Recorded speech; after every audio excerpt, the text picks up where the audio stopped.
Frogmore House is over 300 years old and is a really important part of Watford's heritage. It was owned by the National Grid after 1905 and sadly fell into disrepair many years ago. But now we're very much looking towards a brighter future for this historic gem. And it's great that this project has been completed. Frogmore House was built in 1716 for a local merchant called Isaac Finch. He was very successful, built this fabulous house. It was one of the grandest houses in Watford. It was surrounded by its own land and orchards and had garden buildings. Sadly, that was all swept away when the building was eventually sold to a private gas company who wanted it to put their enormous gasometer right next door to the building.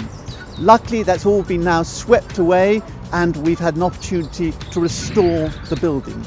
So by the 1970s, Frogmore House had been divided into 3 flats. It stayed this way really until the 1990s when it was put on the Buildings at Risk register. We were brought in by St William, working with the gas board, to restore the building about 3 years ago. The building is an absolutely essential Watford landmark. It's been in a very poor condition for a long time and working with St William and our expertise in restoring historic buildings, we've really managed to bring it back to life and hopefully protect it for the next 200-300 years. Well, on behalf of St William and the Bartley Group plc, I'd like to acknowledge what has been a really collaborative effort with Watford Borough Council.